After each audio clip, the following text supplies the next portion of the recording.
예수께서 이르시되 내 마음을 다하고 목숨을 다하고 뜻을 다하여 주 너의 하나님을 사랑하라 하셨으니 이것이 크고 첫째 되는 계명이요. 아멘.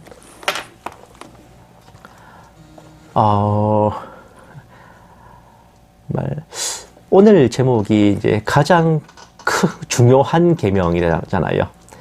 여러분들도 다 아시는 얘기지만 우리 그리스도인들은 구원을 받은 자들입니다. 흔히 구원을 받는다 그러면은 10원에서 선이자 1원 떼고 구원을 받는 게 죄송합니다. 단순하게는 이제 죽을 목숨이 건진받은 것, 지옥에 가야 될 영혼이 천국에 들어갈 자격을 얻은 것 등을 생각할 수 있지만 근본적으로 구원이란 심판받을 죄인이 의롭다 여김을 받아 죄의 대가를 치르지 않아도 되는 은혜를 입은 겁니다. 우리들 죄인들이 값없이 의롭다 여김을 받아 사망에서 생명으로 옮겨지고 지옥에서 천국으로 옮겨진 것은 예수 그리스도의 십자가 보혈의 은총이며 예수님께서 우리 죄를 위해 십자가에서 죽으셨음을 믿고 예수님을 우리 구주로 영접했기 때문인데, 하나님의 독생자이시며 본인 자신이 성자 하나님이신 예수님께서 굳이 인간의 몸으로 이 땅에 오셔서 십자가를 지셔야 했던 이유는 무엇이었을까요? 예수님이 오시기 전 구약시대의 성도들이었던 이스라엘은 모세를 통해 하나님께서 주신 율법을 지켰고 장차 오실 메시아를 예표한 절기와 제사를 통해 희생제물의 피를 흘려 속죄함을 받았습니다. 그러나 그것은 단번에 영원히 속죄할 수 없는 불완전한 것에 지나지 않았어요. 결국 이스라엘은 끊임없이 번제와 화목제를 지내고 매년 절기들을 지키며 얽매인 삶을 살아야 했습니다. 그런데 그런 제사와 절기보다도 더 이스라엘을 얽매이고 있었던 것은 바로 율법이었습니다. 하나님께서는 이스라엘을 다른 이방 민족들과 구별되게 하시기 위해 그들이 지켜야 할 법과 질서를 제정하여 모세를 통해 내려주셨는데, 제사와 절기와 함께 율법을 준수하여 지키는 것이 당시 이스라엘에게는 구원의 길로 여겨졌어요. 예수님께서는 이 율법의 지배로부터 우리를 해방시키셔서 죄와 사망의 법 대신 은혜의 법으로 옮겨 구원하시고자 초림하셔서 그 십자가를 지셨던 겁니다. 원래는 하나님께서 구별된 자신의 백성들이 지켜야 할 규범으로서 내려주셨던 율법이 어느 순간 이스라엘 백성들에게는 구원받기 위해 지켜야 할 기준이 되었어요.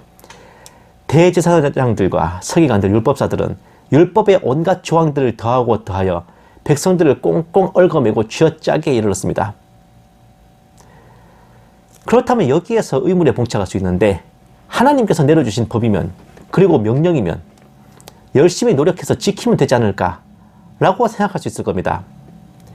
예수님께서도 공생애를 시작하시며 가르치신 산상수훈에서 민중들을 향해 자신은 율법을 폐하러 온 것이 아니라 완성하러 왔다고 하시며, 율법을 지키는데 대가들이었던 바리새인들과 서기관들보다 더 나은 의가 없다면 결코 천국에 들어갈 수 없다고 못을 박으시기도 하셨죠. 보세요. 내가 율법이나 선지자를 폐하러 온 줄로 생각하지 마라. 폐하러 온 것이 아니라 완전하게 하려 함이라. 마태복음 5장 17절 말씀. 내가 너희에게 이르노니 너희 의가 서기관과 바리새인보다 더 낫지 못하면 결코 천국에 들어가지 못하리라. 마태복음 5장 20절 말씀. 막 예수님을 영접하고 구원의 확신을 품고 평안하게 신앙생활을 시작하시던 분들께서 이 산상수훈을 읽으면서 멘붕이 오시는 경우가 정말 많습니다. 믿음만으로 끝이 아니었나?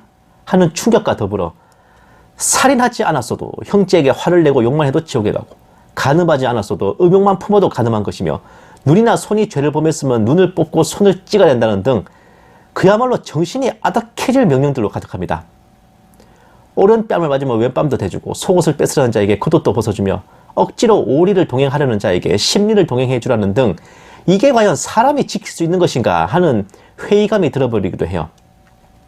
이런 와중에 어떤 목회자들은 자아를 죽이고 이 모든 것을 지켜 행해야만 구원을 받는다고 목청을 높이기도 하니, 믿음이 약하거나 심지가 굳지 못한 성도들은 실족하고 좌절하기도 십상입니다. 이 율법의 가장 최소 버전이자 기본형은 여러분들께서도 잘 아시는 십계명인데, 딱 10개의 조항으로 된 십계명 정도는 문제없이 지킬 수 있지 않을까 하시지만 그 또한 어림도 없는 소리입니다. 왜냐하면 산상수훈에서 예수님께서 말씀하신 것처럼 십계명에 나와 있는 살인하지 마라, 간음하지 마라는 조항들은 형제를 욕만 해도 살인에 해당하고 음욕만 품어도 간음에 해당하기 때문입니다. 우리가 1년 365일 하루 24시간 하나님만 생각할 수도 없잖아요, 현실적으로. 그리고 돈이나 재물이나 다른 것에 신경을 쓰고 의지할 때도 있기 때문에 어쩌면 10계명 1번부터 우리는 위반하고 시작하는 것일지도 몰라요. 그리고 하나님의 기준으로는요, 행실로만 지키는 게 아니라 그게 마음, 심령을 감찰하시기 때문에 마음으로 지은 죄도 이미 죄입니다, 주님 앞에서는. 이러니까 율법 자체가 도무지 인간의 힘으로는 지킬 각이 안 나온다는 거죠. 그 율법의 가장 기본이자 최소인 10계명조차도 쉬워 보이지만 결코 지킬 수가 없다면 과연 10계명의 존재 이유는 무엇일까요? 사랑하는 여러분, 구원받은 자가 불신자와 다른 것은 대단한 게 아닙니다. 겉으로 보이는 삶과 행동까지는 거기서 거기에요. 전혀 다를 거 없습니다. 그런데 구원받은 성도와 불신자가 결정적으로 갈라지는 것은 스스로 하나님 앞에 죄인임을 깨닫고 겸손히 인정하며 엎드리는가 아닌가에서 판가름이 납니다. 죄를 지으면서도 자기는 죄가 없고 죄인도 아니라고 우기는 불신자와 자신이 죄인임을 인정하고 겸손히 엎드리는 성도, 이것이 천국과 지옥을 가르는 분수령인 겁니다. 그러면 구원받은 성도는 어떻게 자신이 죄인임을 깨닫게 되는가?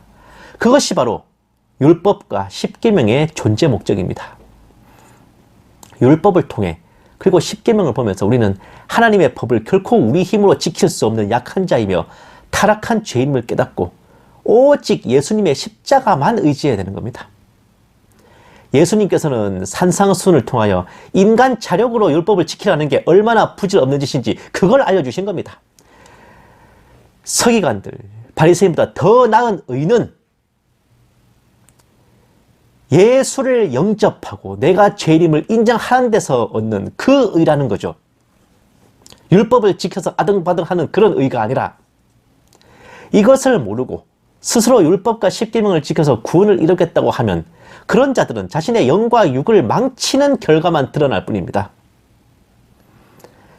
율법의 근본인 10계명 앞에서 은혜로 구원받은 우리가 할 일은 오직 이것입니다.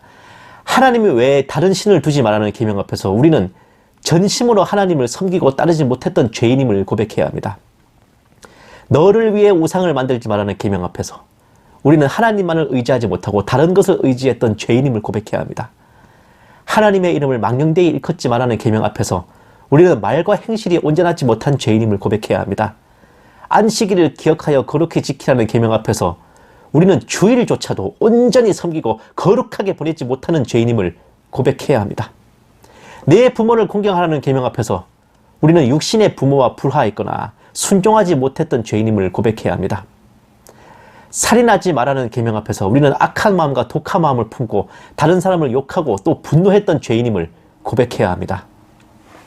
간음하지 말라는 계명 앞에서 우리는 육신과 신앙의 정조를 지키지 못하고 음욕을 품었던 죄인임을 고백해야 합니다. 도둑질하지 말라는 계명 앞에서 우리는 다른 사람의 몫을 알게든 모르게든 취하거나 또 주님 앞에 온전한 11조를 올려드리지 못했던 죄를 고백해야 합니다. 이웃을 해하려 거짓 증거하지 말라는 계명 앞에서 우리는 혹여 이웃에게 앙심과 원한을 품고 악담한 죄를 고백해야 합니다. 이웃의 소유를 탐내지 말라는 계명 앞에서 우리는 다른 사람의 성공을 시기하고 가진 것을 탐냈던 죄를 고백해야 할 것입니다. 10계명 각각의 항목을 볼 때마다 우리는 그러한 죄인임을, 전적으로 타락한 죄인임을 고백하고 우리 힘으로는 지킬 수 없고 전적으로 무능한 자임을 시인하며 오직 예수님의 십자가 보혈만을 의지하여 나아가야 하는 것입니다. 1000년 넘는 시간 동안 로마 가톨릭이 기독교 세계를 지배해왔습니다. 그들은 정말 예수님 시대의 바리새인들과 대제사장과 서기관들처럼 온갖 행위와 율법으로 성도들 쥐어짜고 피를 빨았습니다. 그러나 그 율법과 죄와 사망의 법을, 그 법을 깨뜨리고자 종교개혁가들이 하나님의 명을 받아 일어섰고, 나는 전적으로 타락한 자요, 나는 전적으로 무능한 자이지만 오직 믿음, 오직 성경으로, 오직 예수님을 따라, 오직 하나님의 영광을 위하여 살아간다는 그 기치를 내걸고 예수님께서 전하시고자 하셨던 그 근본 복음을 회복했던 것이죠. 이것이 바로 종교개혁의 대의였고, 정말 율법이 지배하는 세상에서 복음을 전하러 오셨던 그 예수님의 역사가 바로 주님의 종들을 통해서 다시 한번 재현된 큰 기쁨의 좋은 날이었습니다. 우리가 주님 앞에 우리는 전적으로 타락한 죄인이요 전적으로 무능한 자입니다 라고 그저 이 죄인 아버지여 불쌍히 여기소서 하고 엎드리는 우리에게 하나님께서는 새로운 계명을 주셔서 지키게 하실 겁니다. 그 새로운 계명이란 바로 마음을 다하고 목숨을 다하고 뜻을 다하여 우리 주 하나님을 두려워 떨며 따르는 게 아니라 사랑하는 것입니다. 그것이 크고 첫째 되는 계명이며 모든 율법의 마침은 바로 하나님을 사랑하는 것입니다. 아바 아버지, 우리 아빠, 우리 아버지, 나의 가장 좋은 친구 대신 우리 주님을 사랑하는 거죠. 우리가 우리 주님을 영접하고 믿고 사랑한다면 그 어떤 율법도 우리를 얽매고 지배하지 못할 것이며 율법과 십계명을 통해 죄를 깨닫고 스스로 죄인임을 시인하며 엎드린 우리에게 하나님께서는 확고한 무죄 판결과 더불어 내가 너를 잘 아노라, 내가 너를 사랑하노라 하실 것입니다.